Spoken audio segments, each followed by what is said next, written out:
साथियों नमस्कार। अवस्थी क्लासेस में आपका फिर से हार्दिक स्वागत। दोस्तों शिक्षण वीडियो में हम लोग भाषाई कौशलों को लेकर बात कर रहे थे और भाषाई कौशलों में हम लोग पठन कौशल के अंतर्गत चर्चा जारी रखी हुई है। तो दोस्तों पठन कौशल के आज हम दोषों के बारे में पढ़ेंगे कि पठन कौशल के दोष किसने कितने माने हैं दोस्तों। तो सबसे पहले पठन कौशल के दोष। पठन कौशल के दोष दोस्तों पठन कौशल के जो दोष हैं वो 14 माने हैं आचार्य याज्ञवल्क्य मुनि ने। और याज्ञवल्क्य मुनि ने याज्ञवल्क्य शिक्षा में 14 दोषों की चर्चा करी है। और जब पाणिनि की बात करते हैं तो पाणिनीय शिक्षा में 10 दोष होता है दोस्तों। के परीक्षा में कई बार दोषों की संख्या को लेकर प्रश्न पूछा जाता है। तो आपसे अगर प्रश्न पूछा जाए कि पठन दोष कितने हैं, ऑप्शन में 10 भी दे रखा हो 14 भी दे रखा हो तो आपको 14 करके आना है। यदि 14 नहीं है और सीधा 10 दे रखा है तो आपको 10 ही करके आना है। तो दोस्तों किसने कितने बताए मैं आपको बता देता हूं। याज्ञवल्क्य मुनि के अनुसार याज्ञवल्क्य शिक्षा में 14 और तो 14 पठन दोष माने हैं। दोस्तों बात करें तो आचार्य पाणिनि के अनुसार पाणिनि शिक्षा की आचार्य पाणिनि ने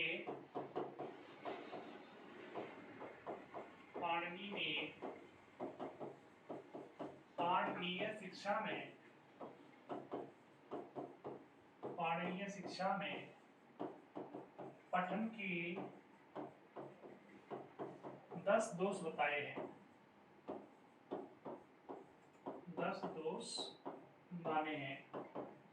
दोस्तों पाणिनि के बारे में अगर बात करें तो इन्होंने ही उत्तम पाठक और अदम पाठक के 6 लक्षण भी बताए जो कि हम पूर्व में पढ़ चुके हैं। गीति शीघ्री सिरे कंपी, ये वाला यथा लिखित पाठक जो होता है, अर्थ अनर्थज्ञ अल्प कंठस्थ, तो ये वाले 6 दोस्तों अदम पाठक के मैंने बताए। और दोस्तों बाकी अन्य जगह जब हम बात करते हैं तो उत्तम पाठक के गुणों के बारे में माधुर्यम और अक्षरम विच्छेद वाला जो बताया था वो दोस्तों आपके उत्तम पाठक के जो है कि 6 गुण बताए गए थे। अब प्रश्न आता है कि 14 दोष जो है ये है कौन कौन से। इन 14 दोषों के बारे में आप थोड़ा सा विस्तृत पढ़ लेंगे तो ठीक रहेगा, क्योंकि इनको लेके भी कई बार सवाल पूछता तो नहीं है। आजकल सवाल संख्या को लेके पूछे गए हैं, लेकिन यद्यपि ये पूछ ले तो आपको इनके बारे में जानकारी रखना जरूरी है। तो दोस्तों ये 14 दोष जो हैं उनको आप एक बार समझिएगा। सबसे पहले हम बात करेंगे पठन के समय शंका। चतुर्दश दोषानी मैं लिख रहा हूं आपके लिए दोस्तों, चतुर्दश दोषानी।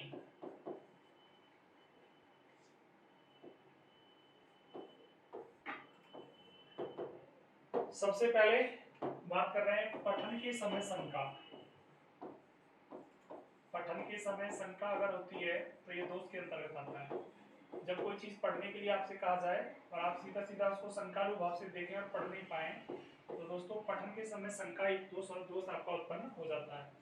दोस्तों दूसरा जो है इसके अंतर्गत है वो है भयभीत होना। भयभीत होना से तात्पर्य है कि जब आप पढ़ने बैठ रहे हो तो आपको डर नहीं होना चाहिए। यदि आप डरे हुए हैं तो समझ लो आप दोष को जन्म दे रहे हैं, और भयभीत होना एक दोष इसके अंतर्गत आ जाता है। दोस्तों तीसरा दोष है आपका दृष्ट पठन। दृष्ट पठन का मतलब है कि चिल्ला चिल्ला कर अधिक तेज स्वर में पढ़ना, एक तरह से मतलब आवाज का जो स्तर है वो अत्यधिक ऊंचा रखना जिससे सामने वाले को सुनकर के भी कानों में दर्द हो जाए। तो इस तरीके से जो पढ़ा जाता है दोस्तों उसको दृष्ट पठन बोलते हैं। अगला जो पठन का दोष है दोस्तों वो है अस्पष्ट पठन। अस्पष्ट पठन मतलब कि आप कोई भी चीज पढ़ रहे हैं और अचानक से पढ़ते पढ़ते शीघ्रता कर गए, सामने वाला सुन ही नहीं पाया समझ नहीं पाया, तो आपको कैसे पता चलेगा कि आपने बोला क्या है। तो दोस्तों एक अस्पष्ट पठन के लिए जब बात आती है तो ये दोष भी बन जाता है आपका।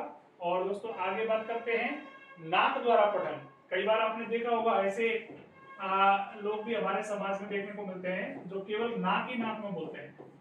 नाक द्वारा पठन, हमारे बात करें तो हमारी कोचिंग क्लास में भाई है उमा शंकर जो नाक से बोलते हैं ज्यादातर जो है दोस्तों। तो नाक द्वारा पठन भी कई बार जो है पठन के दोष के अंतर्गत आपको पढ़ने को मिलता है। दोस्तों बात करें तो काकू पठन, एक होता है काकू पठन। काकू पठन का मतलब कौवा के जैसे खराश करते हुए, कौवा जैसे खराशता है ना, कोए की आवाज आती है, काव काव की आवाज, तो कई बार व्यक्ति पढ़ते समय कोए जैसी आवाज निकलता है तो उसको अपन काकू पठन बोलते हैं। कहने का मतलब कौए की तरह जो आवाज आएगी उसे कटु स्वर के अंतर्गत जाना जाता है, और कटु स्वर में जो पठन किया जाता है उसको काकू पठन नाम दिया जाएगा, कटु स्वर में पठन। दोस्तों आगे अगला जो पठन है हमारा, उसको लेके हम बात करेंगे, तो मूर्धा के बाद द्वारा जो बोला जाता है उसको बोलते हैं मूर्धा पठन। कई बार किसी किसी व्यक्ति की ऐसी आदत होती है कि वो हर चीज को मूर्धा वाले भाग से बोलता है, और मूर्धा वाले भाग से जब बोली जाती है कोई चीज तो उसको मूर्धा पठन की संज्ञा दी जाती है। जैसे आपने कभी कभार सुना होगा, अमिताभ बच्चन जी का एक डायलॉग है, मूवी का नाम तो मेरे को खैर याद नहीं आ रहा, आप भी खुद बता देंगे, मैं डायलॉग बोलने वाला हूँ आपके लिए। मतलब रिश्ते में तो हम तुम्हारे बाप लगते हैं, नाम है शहंशाह। तो दोस्तों शहंशाह शब्द को जब बोलते हैं तो मूवी का नाम पता चल गया, और उसी आवाज को वो मूर्धा भाग से जब बोलेंगे तो कैसे बोलेंगे, रिश्ते में तो हम तुम्हारे बाप लगते हैं, मतलब आवाज बदल जाती है। तो दोस्तों ये जो पठन होगा वो मूर्धा पठन होगा। कहने का मतलब ये आप समझ सकते हैं कि हमें ना किसी बात को समझने के लिए उसके तर्क संगत उदाहरण देना पड़ता है। तो दोस्तों ये समझ लो कि जहां सारे उच्चारण स्थान और प्रियत्नों का अतिशयता के साथ प्रयोग हो जाए तो वो आपका जो पठन होगा, दोस्तों उसको हम मूर्धा पठन के अंतर्गत रखेंगे। मूर्धा पठन के साथ साथ जब बात आती है तो वो है अनुचित उच्चारण स्थान द्वारा पठन, अनुचित उच्चारण स्थान का पठन, अनुचित उच्चारण स्थान द्वारा पठन। यानी कि मान के चलिए किसी भी पद्य में, गद्य में, पठितांश में बात तो लिखी हुई है आपकी कहने का मतलब तालु वाले भाग की, या तालु उच्चारण स्थान की, और हम पढ़ रहे हैं उसको नासिका से, तो कहने का मतलब ये अनुचित उच्चारण स्थान का पठन हो गया दोस्तों।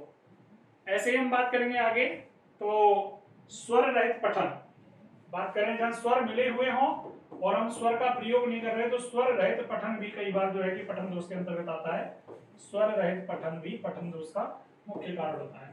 दोस्तों आगे हम बात करेंगे, जैसे कि एक होता है नीरस पठन, एक होता है सरस पठन। तो सरस पठन तो उत्तम प्रकार का पठन हो जाएगा, एक होगा नीरस पठन, यानी कि आप लोगों को जहां रस, छंद, अलंकार आदि का आप उचित प्रयोग करना नहीं जान रहे हैं और आप लगातार पढ़े जा रहे हैं और नीरसता का भाव आ रहा है। कहने का मतलब आपके पढ़ने वाले चैप्टर को लेकर विद्यार्थी ऊँघने लग जाए, सोने लग जाए, उनके अंदर बेचैनी का भाव हो जाए, तो दोस्तों वो नीरस पठन आपका होगा।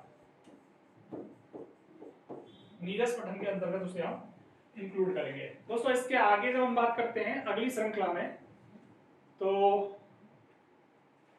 अगली श्रृंखला में हमारा जो पठन है वो है मिला मिलाकर अस्पष्ट पठन। कहने का मतलब अपन जहां पर संधि विच्छेद का प्रयोग करना चाहिए वह संधि विच्छेद का प्रयोग ना करके हम सीधा सीधा शब्द को ज्यों का त्यों पढ़ रहे हैं, तो वो हो गया मिला मिलाकर पढ़ना। एक तरह से हमने सीधा सीधा सेंटेंस बोल दिया, जैसे कि राम घर जाता है, ऐसे करके मतलब हमने कोई वाक्य को लिख दिया और ऐसे करके हमने उसको पढ़ दिया, तो ये हो गया मिला मिलाकर किया गया पठन। दोस्तों मिला मिलाकर जो पठन किया जाएगा उसको अपन अस्पष्ट रूप में जब सुनेंगे तो निश्चित रूप से वो पठन दोष के अंतर्गत माना जाएगा। बात करें 11 नंबर, मिला मिलाकर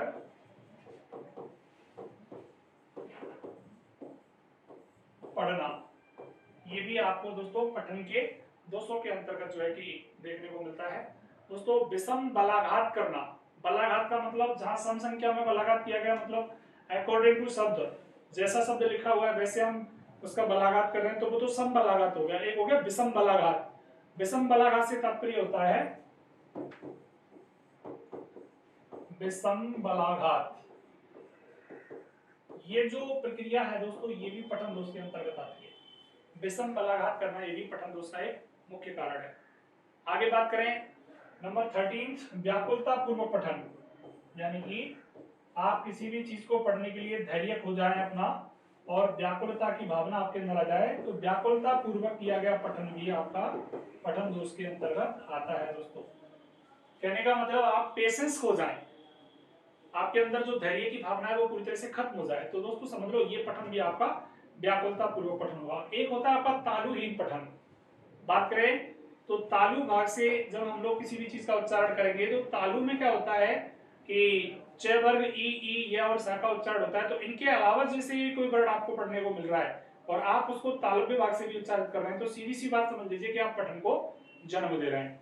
और वो पठन आपका कैसा पठन है, वो आपका दोषपूर्ण पठन कहलाता है। तो दोस्तों आपके लिए प्रश्न अगर पूछा जाए परीक्षा में कि पठन दोष कितने होते हैं, तो याज्ञवल्क्य स्मृति के अनुसार जब सवाल का जवाब आप करेंगे तो निश्चित रूप से आपको 14 प्रकार के आंसर देने हैं। और बात करें तो पाणिनि शिक्षा के अनुसार जब बात आएगी तो आपको 10 प्रकार के दोष जो है बताने हैं। मैंने आपको पहले भी चर्चा करी है कि ऑप्शन में यदि आपको 14 और 10 दोनों दिए हुए हैं तो आपको पठन दोष 14 मानने हैं, यद्यपि 14 आंसर नहीं है तो आपको 10 मानने हैं। दोस्तों हम बाद में बात करेंगे, हम बिजी हैं क्लास में। आगे हम बात करेंगे नेक्स्ट। तो ये जो मैंने पठन के दोष बताए हैं, इनसे निश्चित रूप से एक सवाल आपसे पूछा जाना है। दोस्तों ध्यान रखिएगा। आगे हम बात करेंगे अगली श्रृंखला में, अगली कड़ी में। नेक्स्ट देखो, हमारा श्रवण, भाषण, पठन, ये 3 भाषाई कौशल क्लियर हो गए हैं। अब हमारा अंतिम पड़ाव जो है वो लेखन कौशल की तरफ चलता है। तो हम लेखन कौशल के बारे में विस्तृत रूप से जानकारी लेंगे और लेखन कौशल क्या है इसको हम आपको सीखेंगे, समझाएंगे। देखिए दोस्तों, लेखन का मतलब होता है लिखना। दोस्तों लिख धातु है, धातु कौन सी है, लिख। लेखन का मतलब हो गया, उत्पत्ति को लेकर बात करें, लेखन शब्द कैसे बना है, लिख धातु। लिख धातु के साथ दोस्तों अपन ल्युट प्रत्यय का विधान करेंगे। लेखन के साथ जब हम बात कर रहे हैं तो लिख धातु में ल्युट प्रत्यय का विधान हम करेंगे। तो साथियों लेखनम पद निष्पन्न होता है और लेखनम का मतलब हो जाएगा दोस्तों लिखना। केवल लिखना मात्र ही लेखन कौशल नहीं होता, केवल लिखना मात्र ही लेखन कौशल नहीं होता, लिख करके किसी बात को सीखना। कई बार क्या होता है कि कोई भी विद्यार्थी जब किसी परीक्षा की तैयारी कर रहा होता है तो कोई बात उसको पढ़ने मात्र से समझ में नहीं आती, तो वो क्या करता है, पढ़े हुए अंश को लिख लिख कर याद करता है। तो ऐसी स्थिति में बात क्या निकल के आई कि केवल लिखना ही लेखन कौशल नहीं होता। दोस्तों लिख करके किसी बात को स्वीकार करना सीखना, अर्थात बात करें तो पढ़े हुए अंश की लिखित अभिव्यक्ति लेखन कौशल होती है। इसके उद्देश्य की तरफ बात करेंगे दोस्तों, तो उद्देश्य क्या होगा, देखो पठितस्य लिखित अभिव्यक्ति, पठितस्य लिखित अभिव्यक्ति, यानी पठित अंश की लिखित अभिव्यक्ति को अपन क्या कहेंगे दोस्तों, लेखन कौशल कहेंगे।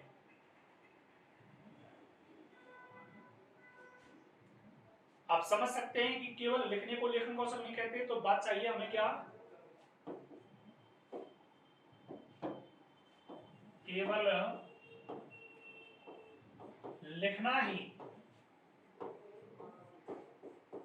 लिखना ही लेखन कौशल नहीं होता, लेखन कौशल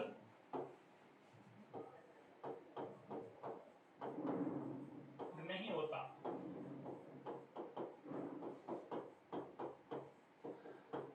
लिखे हुए को पढ़े हुए को लिखकर सीखना, पढ़े हुए अंश, पठितांश बोल सकते हैं, पढ़े हुए अंश को लिखकर सीखना, लिखकर सीखना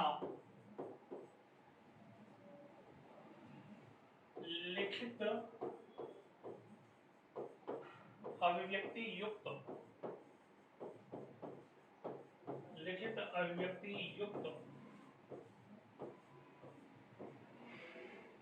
विचार,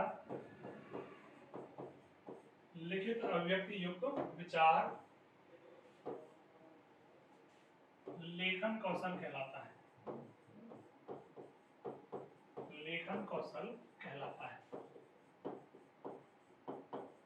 बात समझ में आ रही है आपको कि जो बात हमने लिखी है अकॉर्डिंग टू पॉइंट हम बात करेंगे कि लेखन कौशल का उद्देश्य क्या है। तो पठितस्य लिखित अभिव्यक्ति, पढ़े हो कि लिखित अभिव्यक्ति क्या कहलाएगी, लेखन कौशल कहलाएगी। दोस्तों लेखन कौशलों में अब हम जब बात कर रहे हैं तो आगे देखिए भाषाई कौशल 4 बताए थे हमने। सबसे पूर्व प्राथमिक कौशल जो है वो आपका कौन सा है, श्रवण कौशल, कि बालक जब कोई भी चीज सीखना चाहेगा तो सबसे पहले उसका पाला सुनने से पड़ेगा, अर्थात वो कोई चीज को सुनेगा, सबसे पहले सुनेगा। तो श्रवण कौशल जो है वो आपका प्राथमिक कौशल कहलाता है। और चारों कौशलों में लेखन कौशल का जो स्थान है वो सबसे अंतिम स्थान प्राप्त होता है, यानी लेखन कौशल जो है वो सबसे अंत में है। तो याद रखें ये सबसे अंतिम कौशल है। लेखन कौशल भाषाई कौशलों में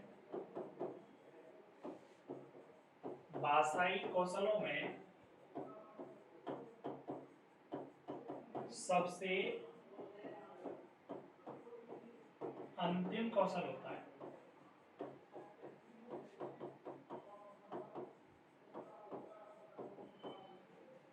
यानी भाषाई कौशल जो हम पढ़ रहे हैं उनमें सबसे अंतिम कौशल कौन है दोस्तों, लेखन कौशल। यानी कि लेखन का मतलब हो गया भाषा को लिपिबद्ध करना।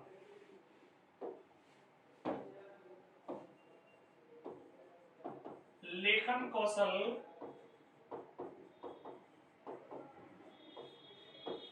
भाषा का लिपिबद्ध रूप है, लिपिबद्ध रूप है। दोस्तों मैंने भाषा के 2 रूप बताए और बात करें तो भाषा 3 स्वरूप में भी देखने को मिलती है। कई बार तो मौखिक भाषा, कई बार लिप्यात्मक भाषा और कई बार सांकेतिक भाषा, 3 प्रकार की भाषा हम प्रयोग में लाते हैं। मौखिक भाषा तो वो जो केवल ओरली बोल के काम चलाया जाए, लिखित भाषा वो जिसमें लिख करके कोई बात समझाई जाए, और एक तीसरी भाषा होती है सांकेतिक भाषा जिसमें हम लोग इशारों में बात करते हैं। दोस्तों इशारे तो आपने बहुत किए होंगे, ये बात आप भी जानते हो, क्योंकि हम लोग इशारे करते ही हैं। इशारों में कई बार बात समझनी होती है, जो बातें हम लोग करते नहीं है ना एक दूसरे से, वो इशारों से समझ में आ जाती है। आंखों में इशारे हो जाते हैं, तो वो आपकी जो भाषा है ना वो सांकेतिक भाषा होगी। दोस्तों इन तीनों चीजों के अंतर्गत जब हम बात कर रहे हैं, सांकेतिक और बात करें तो लिप्यात्मक भाषा और बात करें तो ध्वन्यात्मक भाषा, ये जो तीनों है वो भाषा के प्रमुख स्वरूप होते हैं। और तीनों भाषा में लिप्यात्मक भाषा जो है उसको अपन करने का जो एक प्रामाणिक तरीका है वो क्या है, लेखन कौशल। दोस्तों लेखन कौशल के द्वारा भाषा का स्थायित्व प्राप्त होता है, तो ये बात आप ध्यान रखेंगे। भाषा का स्थायी स्वरूप, भाषा का स्थायी स्वरूप लेखन कौशल द्वारा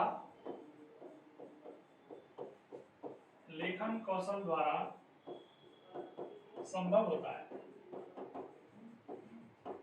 दोस्तों हमें पता होना चाहिए कि वैदिक काल में हमारी भाषा कौन सी थी। तो संस्कृत भाषा वैदिक कालीन भाषा मानी जाती है कि वैदिक काल में हर आदमी संस्कृत ही बोलता था, संस्कृत ही सुनता था, संस्कृत ही पढ़ता था। तो मैंने लिखा है यहाँ पे कि भाषा का स्थायी स्वरूप लेखन कौशल द्वारा संभव होता है। तो वैदिक काल में, रामायण महाभारत युगीन काल में हम जब बात करते हैं तो महर्षि वाल्मीकि अपने आश्रम में अपने शिष्यों को जो शिक्षा देते थे वो किस भाषा में देते थे, कैसे पढ़ाते थे, हम उस समय तो थे ही नहीं। अब जब हम वाल्मीकि आश्रम में गए नहीं, हमने देखा नहीं वाल्मीकि आश्रम, वाल्मीकि जी को पढ़ाते हुए नहीं देखा, तो उस बात को हमें कैसे पता चला कि वाल्मीकि संस्कृत बोलते थे। दोस्तों क्लियर सी बात है, रामायण के द्वारा पता चला। और रामायण जो है वो किस रूप में मिलती है हमको, लिखित रूप में। तो वैदिक कालीन भाषा का स्वरूप आज हमें लेखन कौशल के द्वारा पता चला इस कलयुग में आकर, कि वैदिक काल में जो भाषा थी वो संस्कृत भाषा थी, उच्चारण की भाषा और पढ़ने की भाषा जो है दोस्तों लेखन कौशल द्वारा भाषा का कैसा स्वरूप, स्थायी स्वरूप प्राप्त होता है। दोस्तों यहाँ वर्तनी का बड़ा महत्व होता है।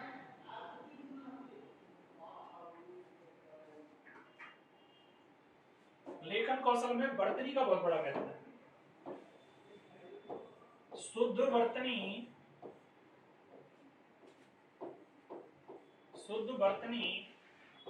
लेखन कौशल की सफलता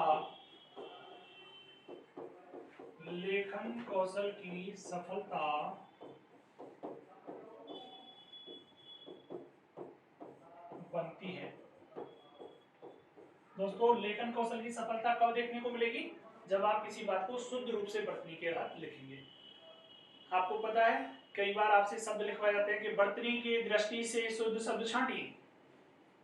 अब बर्तनी आपको शुद्ध पता है तो ही तो छांटोगे, शुद्ध नहीं पता तो कैसे छांटोगे? कहने का मतलब यहाँ पर आप जो है बर्तनी शुद्ध लिखेंगे तो आपका लेखन बहुत ज्यादा प्रभावशाली होगा। और दोस्तों सीधी सी बात बताऊं, अक्षरों की बनावट भी लेखन के लिए बहुत ज्यादा मायने रखती है।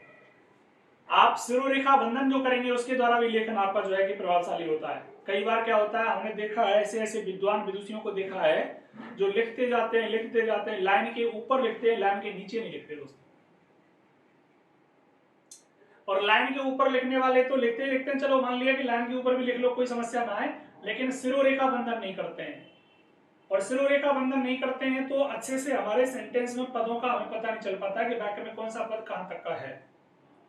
तो हमें चाहिए शिरोरेखा बंधन करके भी लेखन कौशल प्रभावशाली बनाया जा सकता है।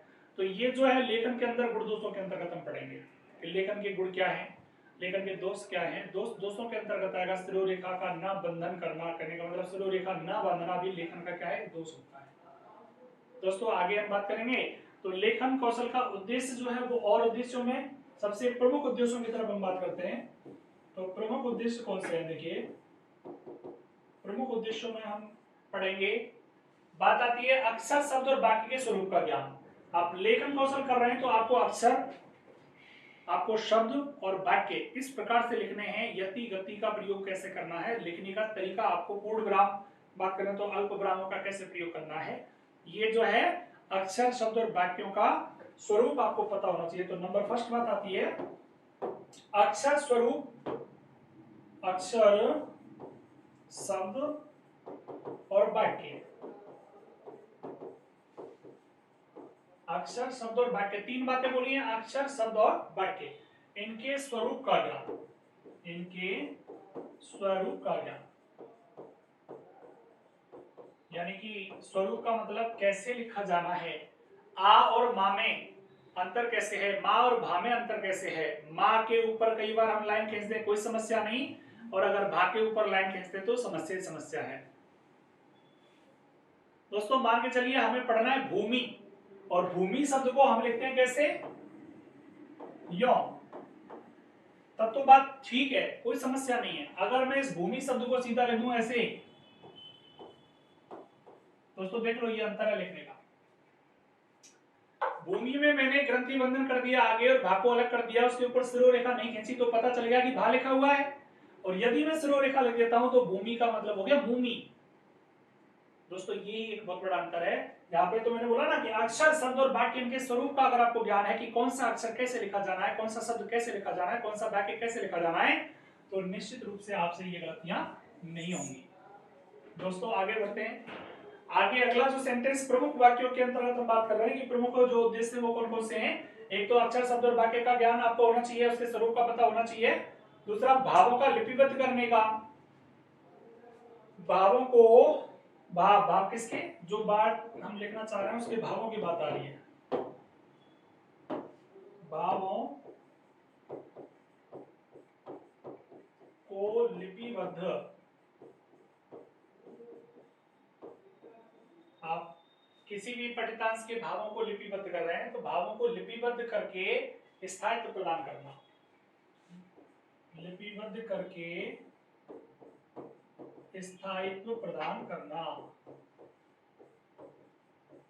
लेखन कौशल का मुख्य उद्देश्य है। कि भाव आप कोई भी जो लिख रहे हो किसी भी गद्य पद्य नाटक कविता या कोई भी अन्य शिक्षण के दौरान, तो उनको लिपिबद्ध करके स्थायित्व प्रदान करने का जो कौशल है वो कौन सा कौशल होता है दोस्तों, लेखन कौशल। यानी किसी भी बात के भाव गांभीर्य को आपको लिख करके प्रदर्शित करना है तो लेखन द्वारा ही संभव हो सकता है ये कार्य। दोस्तों आगे बात करते हैं पढ़े हुए विषय को लिखित रूप में व्यक्त करना, और एक अंतिम मुख्य उद्देश्य उसका होता है पढ़े हुए विषय को, पढ़े हुए विषय को, पढ़े हुए विषय को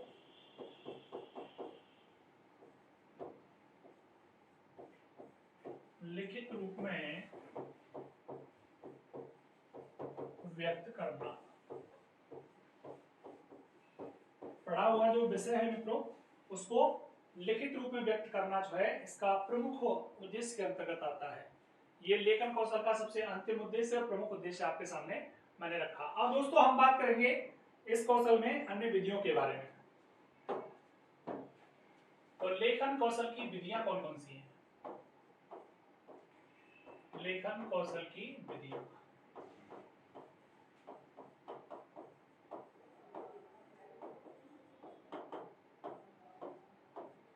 दोस्तों देखिए एक बात मैं आपको बता देना चाहूंगा, आप अनेक प्रकार की पुस्तकें मार्केट में पढ़ेंगे, आपको हो सकता है कि 4 बातें कहीं ज्यादा मिले, 4 बातें कहीं कम मिले।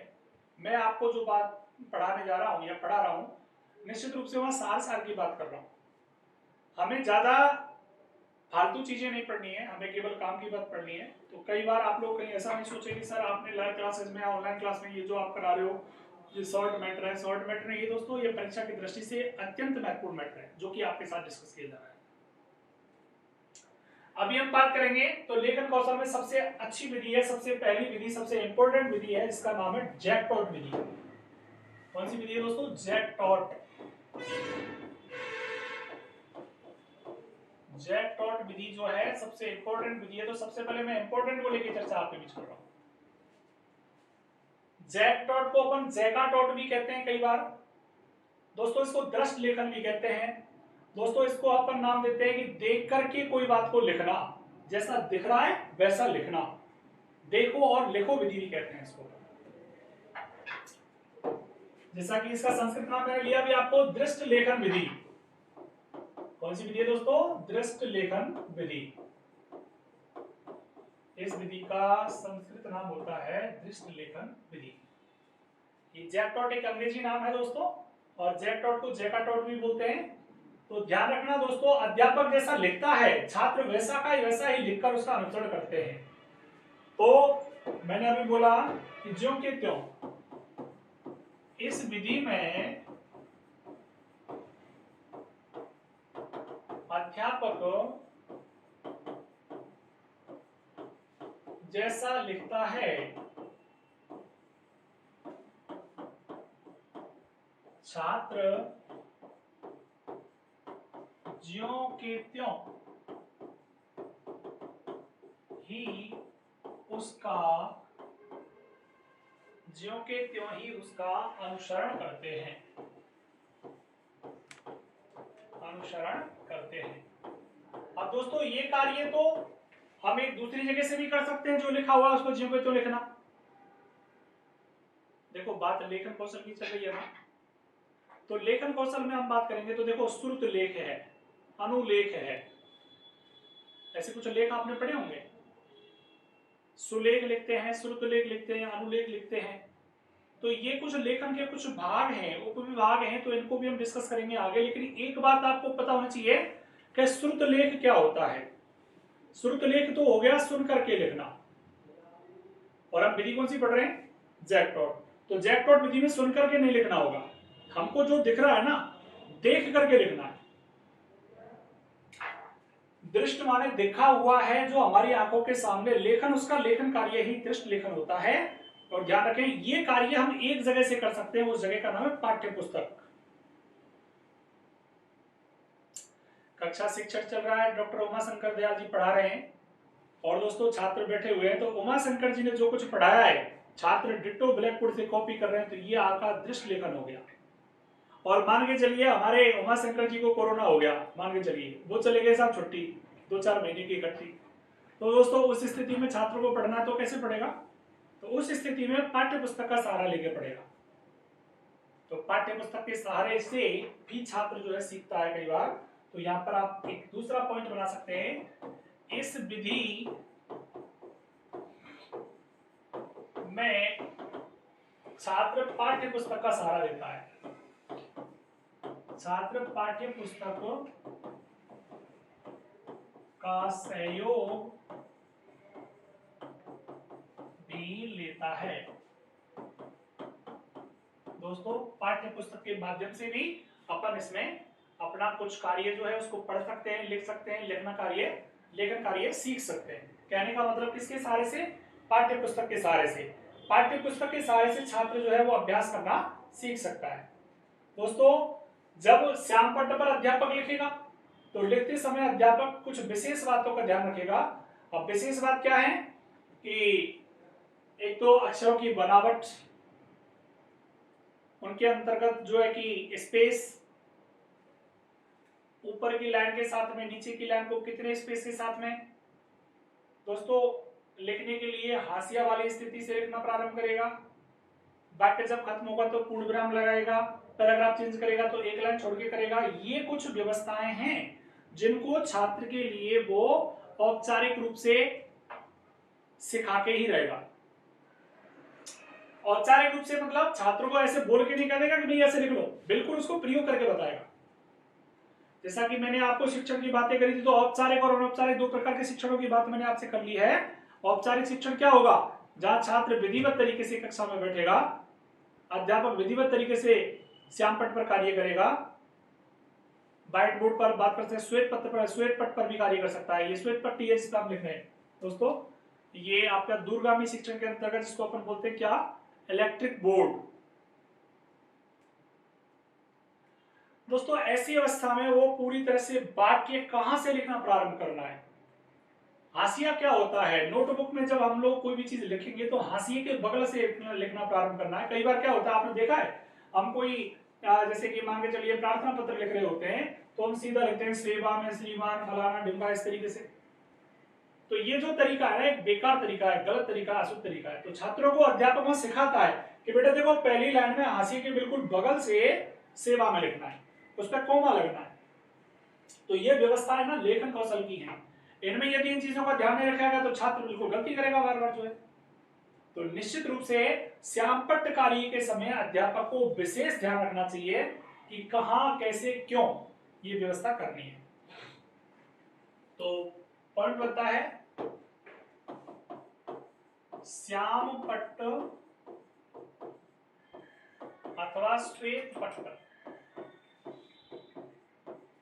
पर लेखन करते समय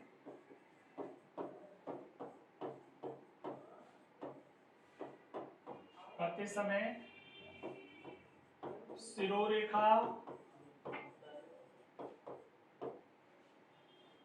शब्दों के मध्य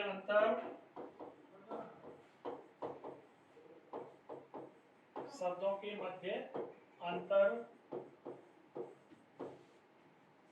कोमा, पूर्णविराम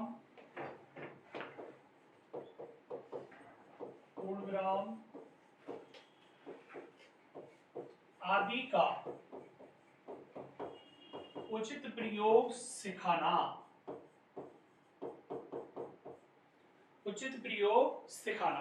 ये जो है इस विधि का एक सबसे इंपॉर्टेंट जो है कि अंग माना जाता है। ध्यान रखना दोस्तों, श्याम पट्ट कौशल की महत्वता, इन सारी बातों को जो मैंने लिखा है इसका एक क्लाइमेक्स निकल के आता है कि श्याम पट्ट कौशल की कुशलता,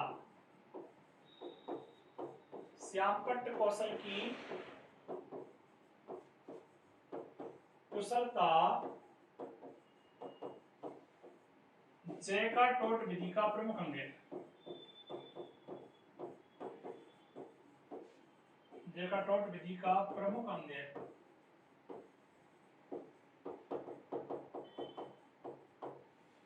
अगर आपको बोर्ड पर कार्य करना अच्छा नहीं आता है तो निश्चित रूप से आप लेखन कार्य की इस विधि को अच्छी तरह से सफल नहीं कर सकते। याद रखना, श्याम पट्ट कौशल की कुशलता अगर आपकी है तो ये विधि जो है वो आपकी निश्चित रूप से सफलता को प्राप्त होती है। विराम चिन्हों की बात मैंने क्यों करी है, क्योंकि प्राथमिक स्तर पर छात्रों को विराम चिन्हों का प्रयोग नहीं होता। अगर आपसे पूछा जाए इन चारों बिंदुओं को ध्यान रखते हुए कि बताओ ऐसा कौन सा पॉइंट इसमें है जिसके लिए प्राथमिक स्तर पर ध्यान देना जरूरी है। छात्र सीधा लिखेगा ज्यों कोई समस्या नहीं है, कोई भी लिख लेगा इसको। तो एलकेजी वाले छात्र से लिखवा लो चाहे उच्च स्तर वाले से लिखवा लो, वो लिख ही लेगा ज्यों। दूसरा, पाठ्य पुस्तक का सहयोग भी ले सकता है, छोटे छात्र से नकल करके लिखवा लो, कॉपी का सहारा लेके, किताब का सहारा लेके, चाहे बड़े से करवा लो। दूसरा, श्याम पट्ट कौशल की कुशलता, इसमें छात्र का काम नहीं है, ये काम केवल अध्यापक का है। तो छात्र के लिए कौन सा काम बच गया जिस पर उसे ध्यान देना है? तो छात्र के लिए काम बच गया ये वाला कि श्याम पट्ट पर जो लेखन कार्य करके अध्यापक सिखा रहा है कि शिरोरेखा कैसे बांधनी है, शब्दों के मध्य अंतर कितना रखना है, कोमा पूर्णविराम का प्रयोग कैसे करना है, इस बात को ध्यान देगा कौन? सिर्फ और सिर्फ विद्यार्थी। तो ये कार्य विद्यार्थी के हित में होता है, विद्यार्थी को इस पर ध्यान देना आवश्यक होता है दोस्तों। और कौन से स्तर के विद्यार्थियों के लिए ध्यान देना जरूरी है?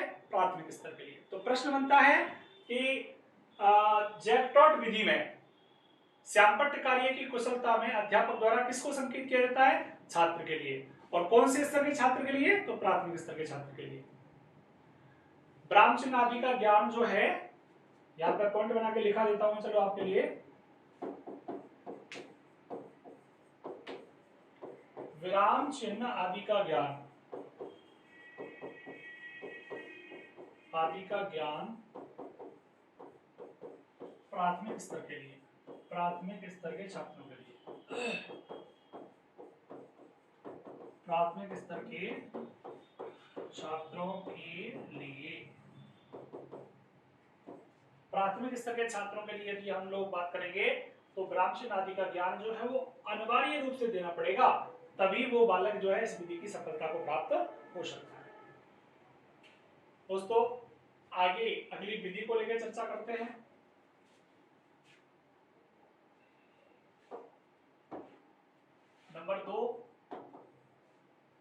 नंबर दूसरी विधि है इसमें श्रुत लेखन विधि या उक्त लेखन विधि।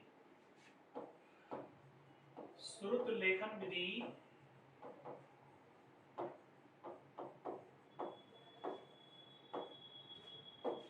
इसका दूसरा नाम होता है उक्त लेखन विधि।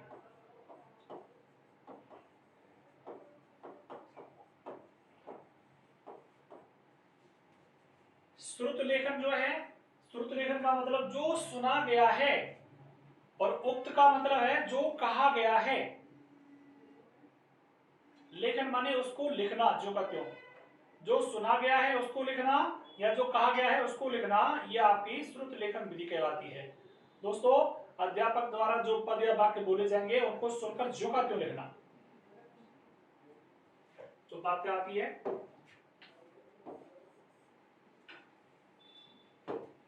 अध्यापक द्वारा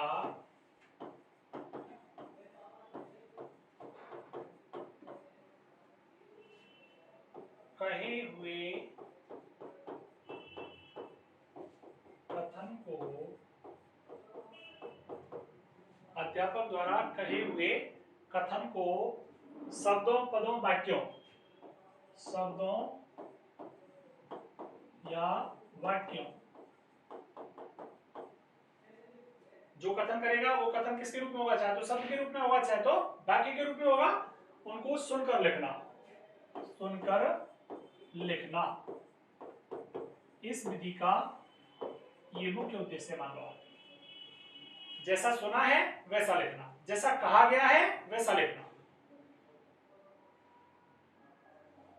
अब दोस्तों जब लिखवा रहा है तो फिर अध्यापक को चाहिए, अध्यापक मध्यम गति से वाचन करे। वाचन का मतलब पठन होता है दोस्तों, जिससे छात्र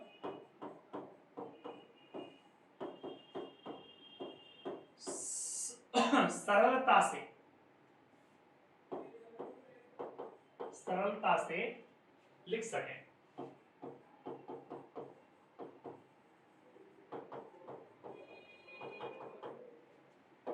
मित्रों आगे बात करें, अगला बिंदु नंबर 3 कि जब छात्र के सामने अध्यापक सरलता से वाचन करेगा तो छात्र सरलता से लिखेंगे, कोई समस्या नहीं है।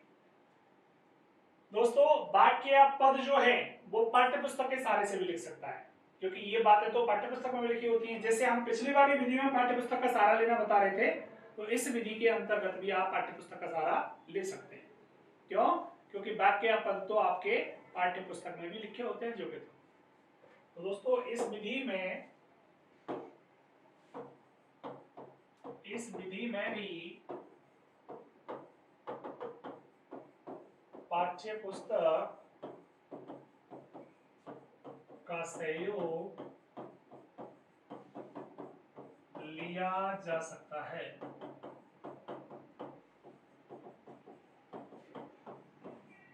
पाठ्य पुस्तक का सहयोग लिया जा सकता है। पाठ्य पुस्तक का सहयोग इसमें भी लिया जा सकता है दोस्तों। विराम चिन्हों को भले ही नहीं बोले, क्योंकि बालक उन्हें समझने का प्रयत्न अपने आप ही करने लग जाएगा।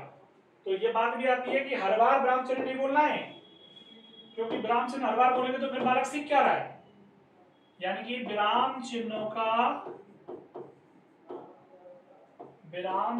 का उच्चारण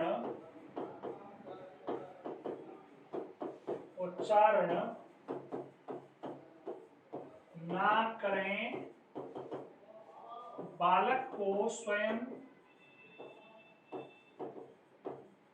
स्वयं प्रयोग पर बल दे।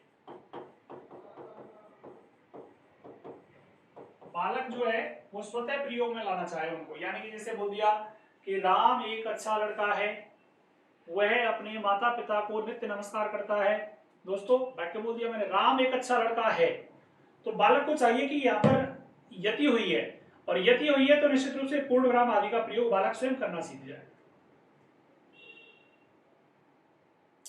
जैसे आपसे मैंने कहा रोको मत जाने दो, बालक से कहा मैंने कि बालक लिखो भैया रोको मत जाने दो, ये मैंने कहा रोको मत जाने दो, मैंने बोला रोको मत जाने दो, और बालक ने सीधा लिख दिया रोको मत जाने दो।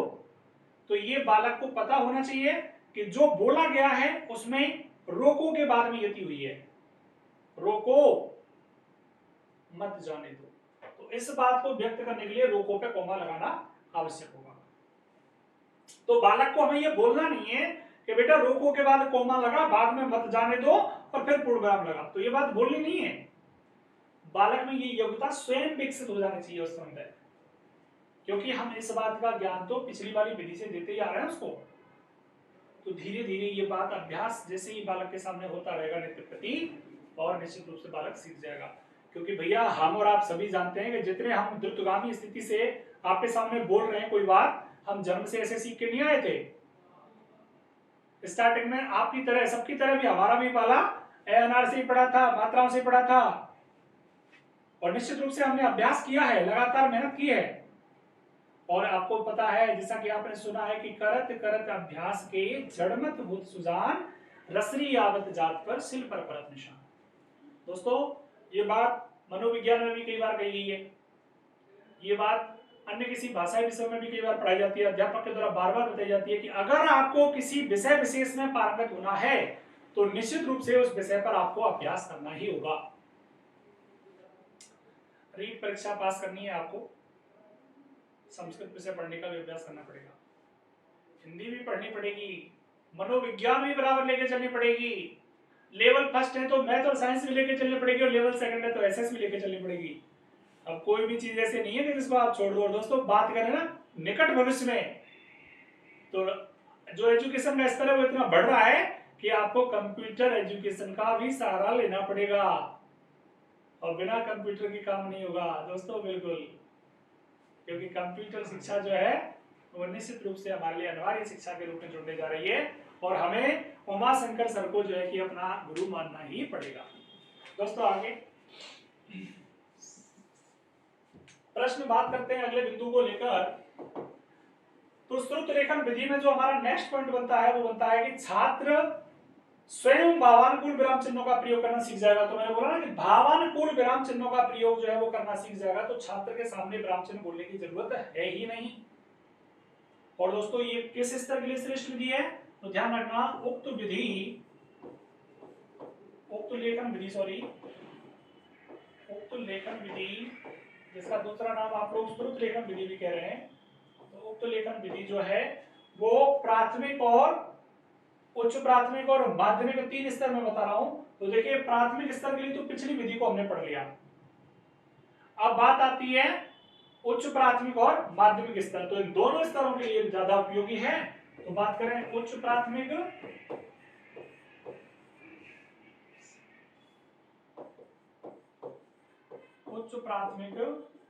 एवं माध्यमिक स्तर के लिए, उच्च प्राथमिक और माध्यमिक स्तर के लिए श्रेष्ठ विधि है।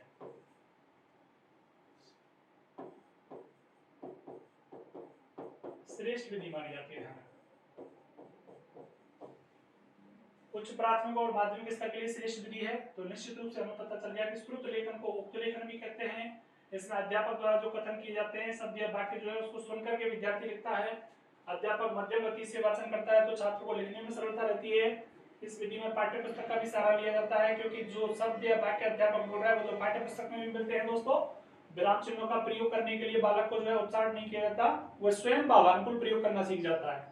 और उक्त लेखन विधि का जो स्तर है वो upper primary standard and middle standard जो है ये इसके लिए माने जाते हैं। बात करें तो उच्च प्राथमिक या माध्यमिक स्तर जो है वो इस विधि के लिए सबसे उपयोगी स्तर माने जाते हैं। अब हम लोग इसी श्रृंखला में बढ़ते हैं आगे एक नई विधि को लेकर। बात करें तो लेखन कौशल की तीसरी विधि, और तीसरी विधि का मतलब होता है अक्षर स्वरूप अनुकरण या रूपा रेखा अनुकरण विधि। अक्षर स्वरूप अनुकरण,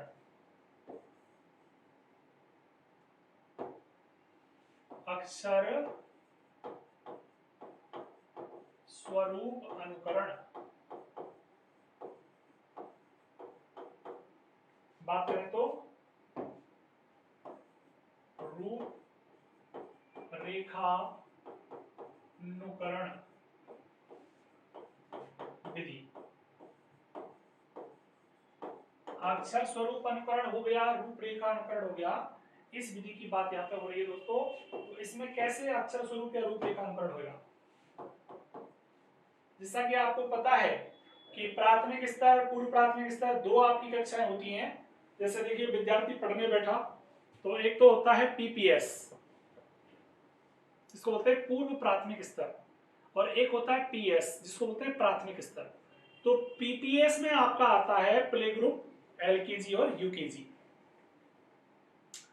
और आपका जो पीएस आता है उसमें थर्ड फोर्थ और फिफ्थ क्लासेस आती हैं दोस्तों।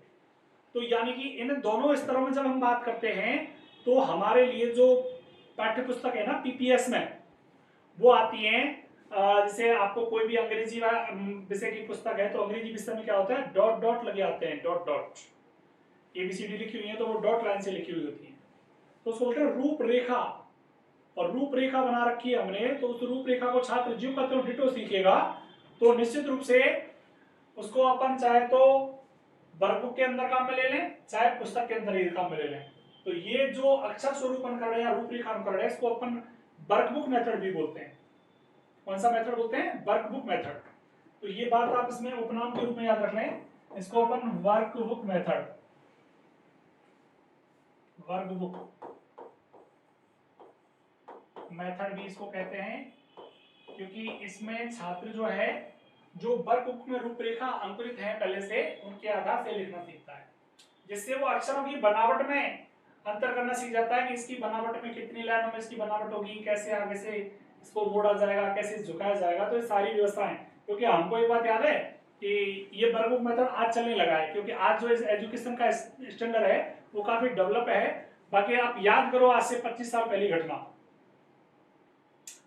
लगभग 2 दशक पहली घटना या 3 दशक पहली घटना याद करो, जब हमारे बुजुर्ग, हमारे दादा बाबा साहब या हमारे बड़े भाई बहन, उनसे पूछो कि भाई तुम्हें कैसे पढ़ाया जाता था, तो उनके लिए काय कबूतर और आ अनार बनाने के कुछ तरीके होते थे। के कैसे बनाते थे, गोल गोल अंडा, बाबा जी को डंडा और बकरी की पोंछ बन गए कक्का। तो दोस्तों ये जो तरीका है ना, ये वो वर्कबुक मेथड का तरीका है। क्यों, क्योंकि गोल अंडा छात्र बना लेता है ऐसे, और बाबा जी को डंडा लटका दियो भैया और फिर बकरी की पोंछ बना दी, तो क्या बनेगा, सीधी सी बात है। और फिर इसके ऊपर लाइन खींच दी तो क्या बन गया, सीधी सी बात है। अब दोस्तों ये जो मेथड है वो वर्कबुक मेथड में कैसे आता है कि जो वर्कबुक हमारी बनी होती है उस पर बाकायदा ये डॉट डॉट डॉट इस तरीके से लगा हुआ है, इस तरीके से अंकुरित आता है। और जब इस तरीके से अंकुरित आता है तो छात्र इस तरीके से इसको बनाना सीख जाएगा। अंग्रेजी में बात करेंगे तो ए जो है वो इस प्रकार से बना हुआ आता है दोस्तों। अब जैसे छात्र के सामने ए बना हुआ है तो नीचे उसके लिए ब्लैंक्स आते हैं, छात्र को वही डॉट लाइन अपने उससे स्केच करनी पड़ती है और छात्र निश्चित रूप से सही जानकारी तक पहुंच पाता है। दोस्तों बात तो बहुत अच्छी है वर्कबुक मेथड में, और वर्कबुक मेथड की बातों को आप चाहो तो एक ही बात में समझ लो सीधा सीधा कि रेखा चित्र द्वारा या बिंदु युक्त डॉट लाइन द्वारा जो आकृति बनी होती है उसका छात्र ज्यों के त्यों अनुकरण करता है, उसको अपन सीधे सीधे क्या कहेंगे, रेखानुकरण विधि। रेखा का अनुकरण करना है, रेखा के द्वारा जो चिन्ह अंकित किया गया है, रेखा के द्वारा जो चित्र बनाया गया है उसको ज्यों का त्यों अनुकरण छात्र करेगा तो उसको रेखानुकरण विधि कहेंगे। दोस्तों वर्णों को पंक्तियों से मिलाने का काम इसमें होता है, तो इसमें कोई खास बड़ी बात नहीं है, सीधी सी बात करें। और दोस्तों ये जो विधि है ना वो हमारे प्राथमिक स्तर के लिए सबसे रुचिकर विधि मानी जाती है, क्योंकि छात्र इस पर काम बहुत अच्छे से करना चाहता है। अगर उसको कहा जाए कि बेटा इसमें कलर करो तो वो सारे हाथ का मुंह सब कुछ सांग लेता है अपने, और बड़े अच्छे आसानी से रुचि के साथ में अपने कलर करने लग जाता है। और छोटे बालक से आप उस समय पूछोगे बेटा क्या कर रहे हो, मैं अपनी कलर कर रहा हूँ, कलर कर रहा हूँ। और चाहे उसको भूख प्यास उठ जाएगी लेकिन वो लगा ही रहेगा जब तक उसके हाथ मुंह सब नहीं समझाएंगे, क्योंकि ये उसकी रुचि कर विधि है। इसमें वो अपनी इंटरेस्ट को बताता है कि वो सृजनात्मकता उसके अंतर्गत दिखती है, छात्र के अंतर्गत सृजनात्मकता दिखती है कि छात्र किस तरीके से हाउ टू मेड कैसे बना रहा है। दोस्तों मैंने इस तरह आपको बताया पूर्व प्राथमिक व प्राथमिक कक्षाओं के लिए उपयोगी है। तो सबसे पहले यह विधि इस विधि में छात्र वर्ग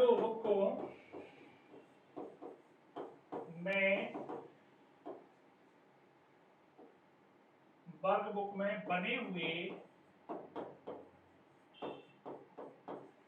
चित्र,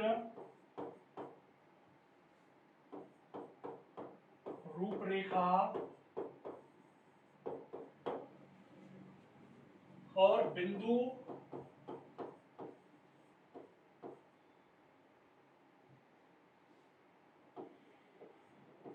बिंदुवार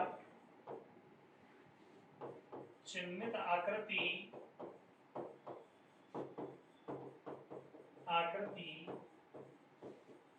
को अनुकरण करता है।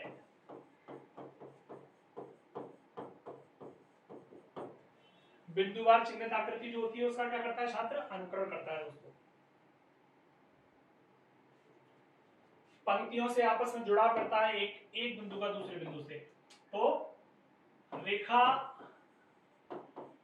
द्वारा, पंक्ति द्वारा एक आकृति को दूसरी आकृति से जोड़ता है।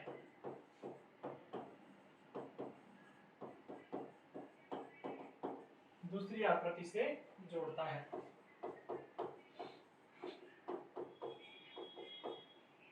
दोस्तों ये सारे काम जो हो जाएंगे।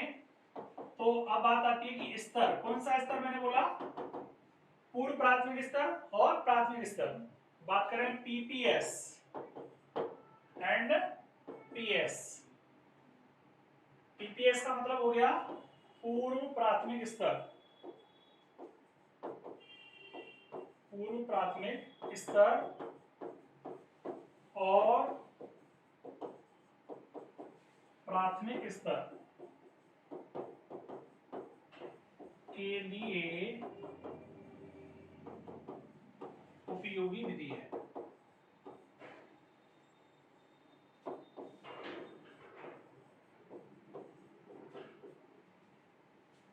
दोस्तों सर्वाधिक रुचिकर विधि है, जैसा कि मैंने अभी थोड़ी देर पहले आपसे चर्चा करी। तो ध्यान रहे यह विधि लेखन कौशल की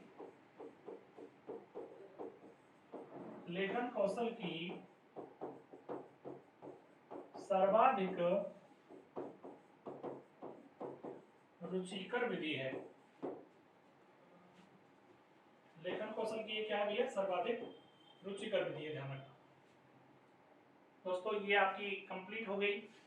अक्षर अनुवाद या अक्षर स्वरूप बात करें तो रेखा अनुकरण या रेखा स्वरूप जो है कि इसके कई प्रकार के नाम हो सकते हैं। अक्षर, रूपरेखा, रेखा, इन सब का अनुकरण होता है। तो अक्षर स्वरूप, रूपरेखा स्वरूप और अक्षर अनुकरण या रूपरेखा अनुकरण, ये इसके उपनामों में आ जाते हैं। तो अनुकरण या स्वरूप बात एक ही है। स्वरूप का मतलब जैसा दिख रहा है वैसा लिख रहे हैं तो स्वरूप में आ गया, जैसा दिख रहा है वैसा अनुकरण कर रहे हैं तो ये अनुकरण में आ गया। कहने का मतलब स्वरूप और अनुकरण दोनों एक ही शब्दावली है। कई बार ऐसा भी तो होता है हमसे परीक्षा में कि हम जो हैं वो रट्टू तोता है, एक बार जो रट लिया सो रट लिया, और रटने से हमारे अंदर गड़बड़ हो जाता है, क्योंकि हमने वाचन और पठन में ही हम मतभेद कर जाते हैं कि वाचन को भाषण समझे या वाचन को पठन समझे। दोस्तों बताओ, वाचन का मतलब भाषण से है या वाचन का मतलब पठन से है? भाषण करना एक अलग विषय हो गया, वाचन करना पठन करने से संबंध रखता है। बच माने कहना, पठ माने पढ़ना। अरे पढ़ेगा तो बात कही तो जाएगी, तो वाचन को पठन के इक्वल समझा जाए, ऐसे स्वरूप को अनुकरण के इक्वल समझा जाए। ये कुछ पारिवारिक शब्दावली है जो कि आपको पता होना चाहिए। दोस्तों आगे बढ़ते हैं अगली श्रृंखला में हम लोग। तो इसी में हम लोगों के सामने एक विधि और आती है, इसका नाम है स्वतंत्र अनुकरण विधि। कौन सी विधि है दोस्तों? स्वतंत्र अनुकरण विधि।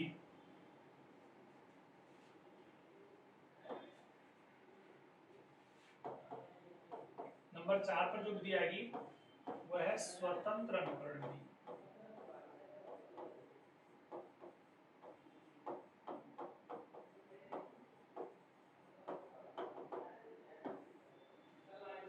देखिए साहब, एक बात बता देना चाहता हूं आपके लिए कि इन्हीं लेखन की विधियों में कई सारी विधि और हैं जो कि आपको अभी मैं नहीं पढ़ाऊंगा। उसका रीजन बताओ क्यों नहीं पढ़ाऊंगा? क्योंकि हमारा स्टैंडर्ड रीट लेवल है, और रीट लेवल में हम शिक्षक बनना चाह रहे हैं, पता है कौन सी क्लास तक? कक्षा 1 से 8 तक। तो 8वीं तक के बालक को जो है कि हम कौन कौन सी विधियों के द्वारा अच्छा सिखा सकते हैं, तो वो विधियां ही हम पढ़ाएंगे आप अकॉर्डिंग टू सिलेबस। पाठ्य पुस्तकों में तो बहुत कुछ मैटर मिलेगा आपको, लेकिन हम अकॉर्डिंग टू सिलेबस काम कर रहे हैं कि हमारे सिलेबस में केवल यही विधियां हैं, इन्हीं के संबंध में प्रश्न आएंगे। इसलिए बिल्कुल भी डाउट में नहीं जिए, बार बार बोल रहा हूं दोस्तों, क्योंकि मैं देख रहा हूं हमारे एप्लीकेशन पर कुछ एक बालक ऐसे जुड़े हुए हैं जो कि अति जिज्ञासु प्रवृत्ति के हैं, और अति जिज्ञासु प्रवृत्ति के हैं तो उमा शंकर जी, मोनू अवस्थी जी से जो है कि कहते हैं अरे सर ये तो कराया ही नहीं, और बात जब हाईकमान तक पहुंचती है तो भूपेंद्र सर बोलते हैं सर ये काम क्यों नहीं हुआ? अरे सर ये काम इसलिए नहीं हुआ, सिलेबस में नहीं है तो कैसे कराएंगे इस काम को? हमें क्या फर्क पड़ रहा है? हम तो कुछ भी पढ़ा देंगे, लेकिन सार सार को गई ले तोता दे उड़ा है। दोस्तों सिलेक्शन लेना है, नंबर आने चाहिए आपको, और नंबर उसी से आना चाहिए कि अकॉर्डिंग टू पॉइंट्स, जितनी विधियां बताई वो अकॉर्डिंग टू सिलेबस पढ़ाई जा रही है आपको, इसके अलावा बाहर से बात नहीं होगी। पाठ्य पुस्तकों में बहुत कुछ दिया हुआ है दोस्तों। वक्त आने दो, जब सेकंड ग्रेड की बात आएगी ना तो यही विधियां बढ़ जाएंगी, फिर आप लोग कहेंगे क्यों साहब पहले तो कराए नहीं, अब कैसे करा रहे हैं? तो भैया सीधी सी बात है, सिलेबस के अकॉर्डिंग काम करते हैं हम भी। अब बात आती है स्वतंत्र अनुकरण विधि की। तो शिक्षक जब श्यामपट्ट पर लेखन कार्य करता है, मैं आपके सामने शिक्षक के रूप में कार्य कर रहा हूं, लेखन कार्य कर रहा हूं श्यामपट्ट पर। ये श्यामपट्ट है क्या? ये श्वेत पट्ट है। तो श्वेत पट्ट हो चाहे श्यामपट्ट हो, इस पर लेखन कार्य करेगा छात्र नहीं सॉरी शिक्षक। तो छात्र उसको ज्यों का त्यों लिख देता है। जैसे कहां लिख देता है? अपनी कॉपी में नहीं, बोर्ड पर ही। तभी तो मैंने छात्र वाली बात बोली है कि यहां जो वाक्य आपको लिख दिया शिक्षक ने, शिक्षक को छात्र खड़ा करेगा, पहले से खड़ा है, शिक्षक को क्या खड़ा करेगा? अरे छात्र को खड़ा करेगा शिक्षक, बोला भैया आ जाओ अब उतारो इसको ज्यों का त्यों लिखो। तो ये क्या हो गया? स्वतंत्र अनुकरण। छात्र के सामने बोर्ड मिलेगा, मार्कर मिलेगा कि ले बेटा अब तू जी को त्यों इसको लिख। तो जैसे कि मैं अभी कहता हूं विद्या ददाति विनयम,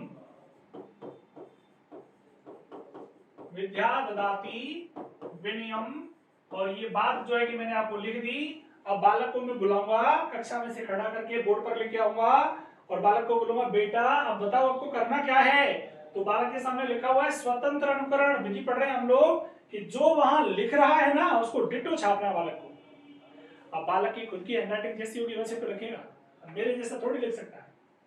हो सकता है मुझसे भी अच्छा लिख दे, क्योंकि ये अपने लेखन कार्य पर डिपेंड करता है। जिसकी लेखन शैली अच्छी है, जिसका श्रुत लेख, अनुलेख, जो भी लेख है वो अच्छा है, तो वो निश्चित रूप से प्रभाव उत्पादक होता है। दोस्तों श्यामपट्ट या श्वेत पट्ट पर जो भी कार्य है उसको छात्र द्वारा उन्हीं अक्षरों को नीचे लिखा जाता है। सबसे पहले इसकी परिभाषा को समझो, फिर बात करेंगे। अध्यापक द्वारा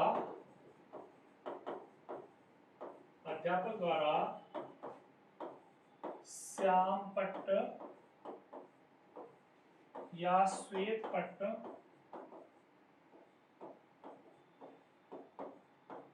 पर लिखे हुए अक्षरों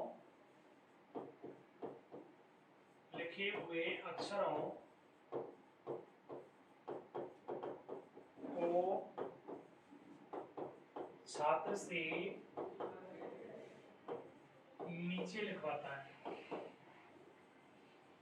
छात्र से नीचे, एक सेकंड इनको हटा देता हूं। छात्र से बोर्ड पर ही नीचे लिखवाता है, बोर्ड पर ही नीचे लिखवाता है।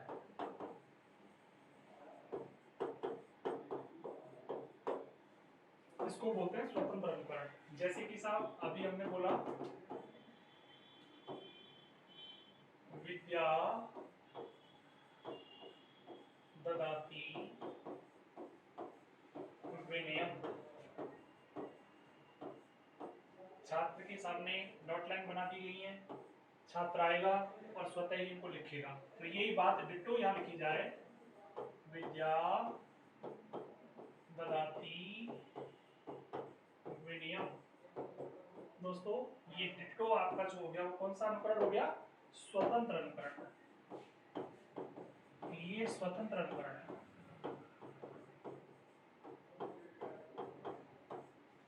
जैसा दिख रहा है वैसा लिख रहा है, कोई खास बात नहीं है। स्वतंत्र अनुकरण ऐसी ही होती है। अध्यापक बोर्ड पर कार्य करवाता है। वो क्यों करवाता है? क्योंकि बोर्ड पर जब एक बार बालक कार्य कर लेता है तो उसके अंदर व्याप्त जो भय है ना वो ऑटोमेटिक खत्म हो जाता है।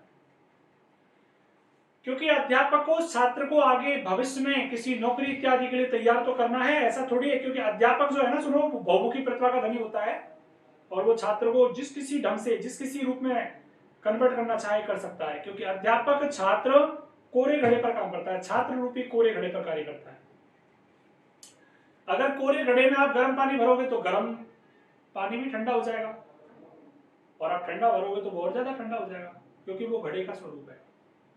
अब कोरे कागज पे मान चलिए आप काले पेन से लिखोगे तो काले रंग की स्याही छोड़ेगा, नीले से लिखोगे तो नीले रंग की स्याही छोड़ेगा। कहने का मतलब अध्यापक के सामने जो छात्र है वो एक तरह से कोरा कागज है। अध्यापक चाहे तो उसके ऊपर अच्छा लिख सकता है और चाहे तो बुरा लिख सकता है। तो वहां लिखने वाली बात इसी तरीके से होगी। स्वतंत्र अनुकरण वाला करे, अच्छी तरह से लिखे, अपने द्वारा लिखे, उसको किसी की हेल्प की जरूरत नहीं पड़े, वो अपने आप में सेल्फ मेड हो जाए, तो निश्चित रूप से उसको इस डर को निकालने के लिए वो बोर्ड पर आमंत्रित करता है, और इस कार्य को बोलते हैं स्वतंत्र अनुकरण। आप ध्यान करो वो समय और वक्त जब आप कक्षा 6वीं के बालक हुआ करते थे और आप क्लास में सबसे बीच में बैठते थे। अध्यापक जब प्रश्न करता था तो निश्चित रूप से आप जो है डर की वजह से गर्दन ऊपर नहीं करते थे, क्योंकि आपको डर होता था कि कहीं मेरे से सवाल कर लिया तो मैं प्रश्न का आंसर नहीं कर पाऊं, हो सकता है मुझ में पिटाई लग जाए। खैर आज तो RT 2009 से जो है पिटाई का मामला बिल्कुल खत्म हो गया है। दोस्तों बात करते हो शिक्षा के अधिकार ने जो है वो पिटाई विटाई करने पे पूरी तरह से प्रतिबंध लगा दिया है। अब सवाल आता है हमारा क्या, कि अगर आपको किसी भी बालक को खड़ा करके कोई बात बुलवानी हो और उसके अंदर भय व्याप्त हो तो उस भय को दूर आप किस विधि के द्वारा करोगे? स्वतंत्र अनुकरण विधि की। ये लेखन का भय भी इससे दूर होता है, प्लस बोलने का भय भी दूर होता है। क्यों? क्योंकि बालक जब जाएगा तो पहले उसे पढ़ेगा तो पूरी क्लास के आगे पढ़ेगा। ये बात दोस्तों। अब एक विधि है मॉन्टेसरी विधि।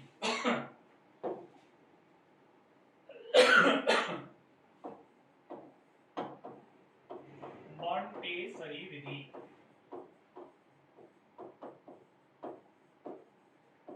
इस विधि में क्या है ये बात सीखिएगा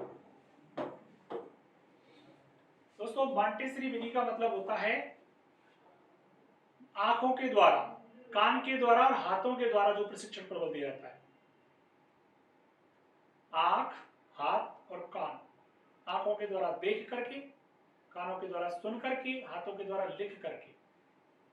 आंख का मतलब हो गया आई, हाथ का मतलब हैंड, कान का मतलब ईयर।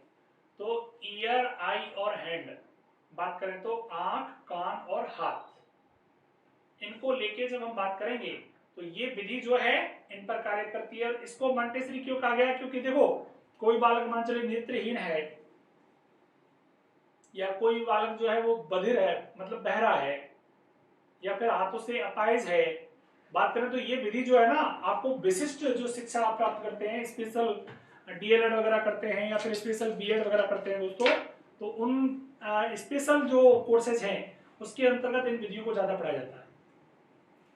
क्योंकि वहां पर जो है बालक जो कैसे होते हैं, विशिष्ट बालक होते हैं।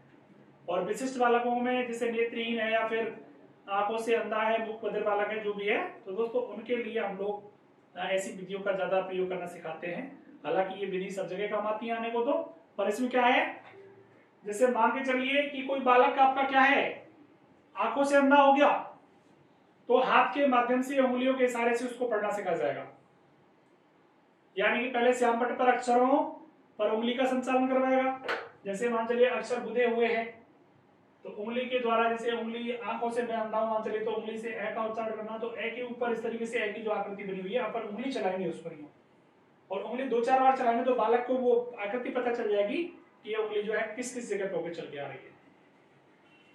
तो दोस्तों ऐसी स्थिति में बालक उसका अभ्यास करेगा, और फिर दोस्तों अभ्यास जब करेगा तो उसी बात को ज्यों का त्यों पेंसिल या चौक या पेन के माध्यम से बालक से करवाया जाएगा कि भाई जो विधि, जो चीज आपने देखी है, जिसको आपने भी एक तरह से सीखा है, उसको आप करिए। तो दोस्तों ये जो मॉन्टेसरी विधि है, इसको अपन करके सीखना भी कहते हैं। किसी बात को अपन अप्लाई करके देखते हैं, फिर हम सीखते हैं। तो doing by learning, learning by doing, learning by doing, learning by मतलब सीखना है, सीखने का माध्यम क्या है, डूइंग यानी करके, तो करके सीखना ये विधि का मोटिव होता है मॉन्टेसरी विधि का। दोस्तों आपको पता है ये मेरिया मोंटेसरी ने इसका जो है कि जन्म दिया है। ये विधि जो है कि आपने कई जगह पढ़ी भी होगी, मनोविज्ञान वगैरह में सब जगह आपने पढ़ रखी होगी दोस्तों। फिलहाल आप इसमें इतना सीखिएगा कि इसमें सबसे ज्यादा बल जो दिया जा रहा है वो किस पे, आंख, कान और हाथ। इस विधि में आंख, कान और हाथ के प्रशिक्षण पर बल दिया जाता है।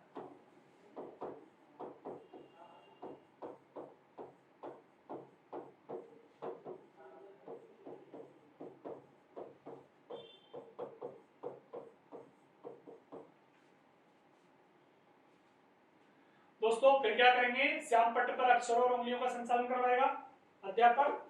तो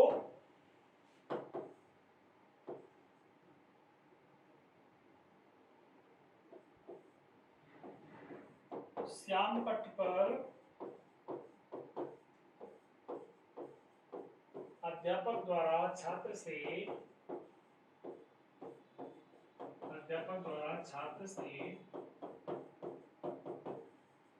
अंगुली संचालन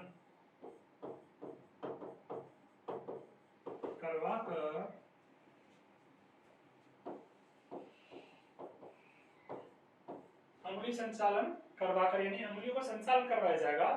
फिर उन्हीं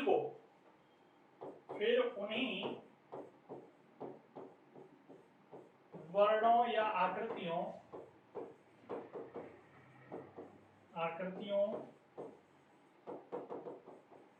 को पेंसिल द्वारा अनुवर्तन करवाएगा।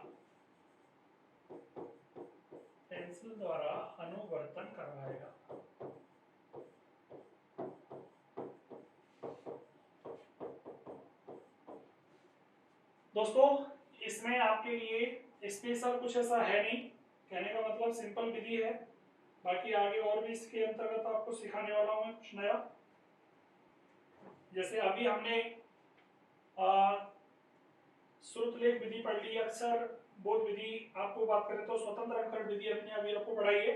इसको अपन अनुकरण या स्वतंत्र अनुकरण कहते हैं, ध्यान रखना दोस्तों। अभी हम बात करेंगे मॉन्टेसरी विधि में बालक की आयु वर्ग की। तो दोस्तों ये विधि जो है 3 बरस बात करें 3 वर्ष तक के बालक को जो है, इस विधि में 3 वर्ष तक, 3 वर्ष के बाद 3 वर्ष पश्चात, 3 वर्ष पश्चात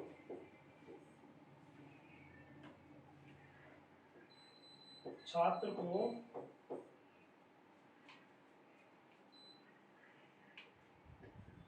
वर्ण रचना सिखाई जाती है।